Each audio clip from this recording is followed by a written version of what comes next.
Merry meet, and welcome to Class 3 of our Hermetic Kabbalah course. Let's recap. This diagram is commonly known as the Tree of Life by most Kabbalists. We view it as the Tree of Knowledge. However, I will be referring to it as the Tree of Life for simplicity's sake, since that's the term that you will likely encounter. If you have questions about the differences between the Tree of Life and the Tree of Knowledge, please refer to this course's first and second lessons for clarification. In addition to this Tree of Life, there are 4 worlds, each with its tree. Today, I want to discuss these 4 worlds briefly. The order of creation is fire, water, air, earth. Fire is the initial expression of manifestation from the infinite. When anything in the objective world manifests, its opposite is automatically created. Therefore, the opposite of fire is water. When fire and water interact, a reaction occurs. In the physical world, fire and water create steam, and similarly, their interaction in the spiritual realm results in a response we call air. We can view all creation as a distillation process. After the steam burns off, there's always some sediment, which we call earth. This outlines the order of creation: fire, water, air, earth. In Kabbalah, each of these elements is associated with a world. The first world is the world of archetypes, linked to the element fire. This world of archetypes is called Atzilut in Hebrew.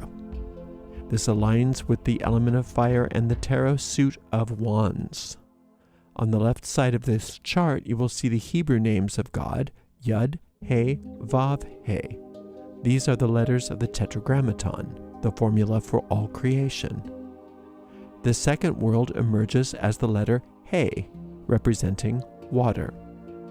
This world is a response to the fire, since everything has its polarity. In Hebrew, this world is called Briah, the world of creation, spirit, and intuition, represented by the tarot suit of cups. The third world is the world of air, corresponding to the third letter of the name of God, Vav. This third world is known as Yetzirah, the world of formation, symbolized by the tarot suit of swords, which corresponds to the psyche and thought.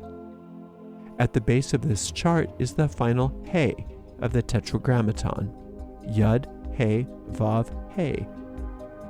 This final He represents the world of Assiah in Hebrew. Assiah is governed by the element of earth. It encompasses everything that is manifest, including the body and the world of the senses, symbolized by the suit of coins in the tarot. This is a hexagram. The triangle with the point upward is the symbol of fire. The symbol for water with the point downward goes here. Looking at these triangles separately, when they combine, you see that the fire triangle with the extra line becomes the symbol for air. The water triangle with the extra line becomes the symbol for earth. That's the mystery of the order of creation: fire, water, air, earth. Yud, He, Vav, He. If we consider the pips of the tarot cards as part of this framework, the world of Atzilut, known as the divine or fire world, corresponds to the suit of wands. I can place my ace in Kether, the 2 in Chokmah, and the 3 in Bina. I place my 4 in the next sphere, and then 5 in the next sphere. This sequence continues: 7, 8, 9, and 10, ace through 10. One complete tree. In the suit of wands, this is the world of Atzilut.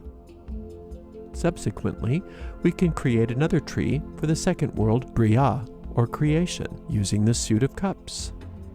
Similarly, a third tree representing the world of formation, or Yetzirah, the element air, can be created using the swords. And the final world, Assiah, can be created using the 10 pips of the suit of coins. We have 4 different trees represented by the pips of the tarot cards. At the bottom of the world of earth called Assiah, moving up, we enter the world of air, or Yetzirah. Above that is the world of water, known as Briah. Finally, the top is the world of fire, called Atzilut. We can think of the 4 worlds like Jacob's ladder. However, you can also approach climbing the tree as going through the 4 worlds simultaneously.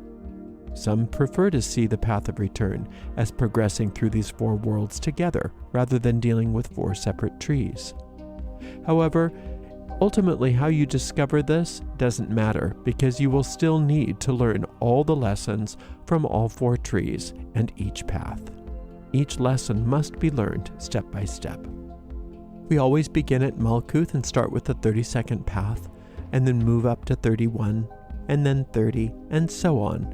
As we navigate, we follow that pattern.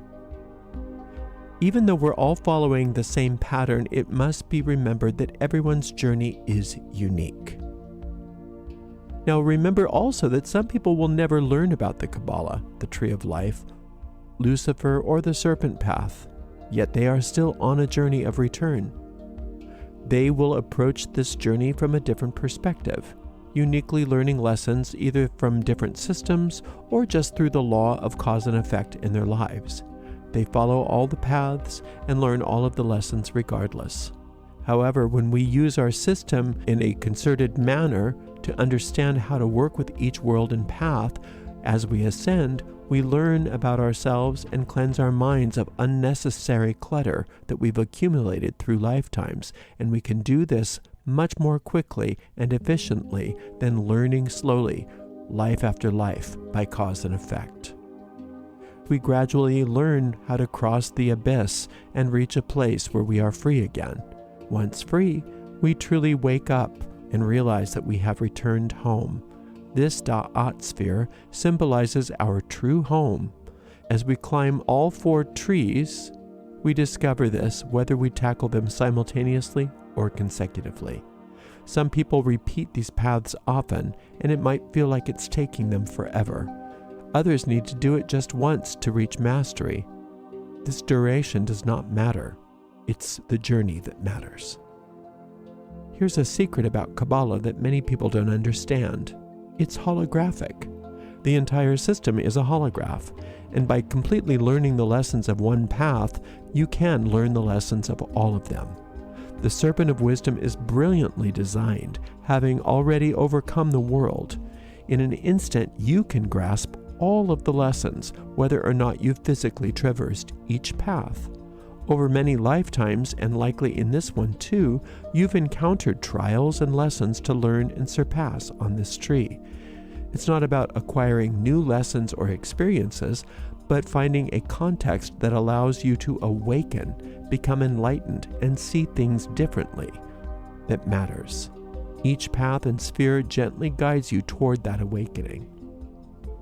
Just like with the Psalms, people often worry about choosing the correct psalm for specific situations, but that's not necessary.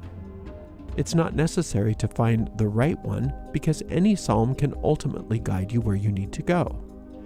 Similarly, any path can awaken you if you completely learn its lessons. If you don't learn all the lessons on one path, you'll have the chance to learn on the next one. The key is to keep learning and moving forward until you reach your destination. An adept, someone who's already enlightened, may continue on the path even though they have no longer any need to do it for themselves. They do this because they know others are watching and will learn from their example. So even if they don't need to tread that path anymore, they do it for those still seeking enlightenment. The goal is for truth to replace illusion. As fear fades away, you'll awaken to your strength and potential as a soul. This journey is about taking one step at a time, focusing on the present without worrying about the destination. The destination is part of the journey itself. While it seems like we're trying to reach the top, that's just a way to make sense of things. We walk the path, climb the tree, and let our growth occur naturally. Guides appear and exist to show us the way. All adepts know that leading involves following.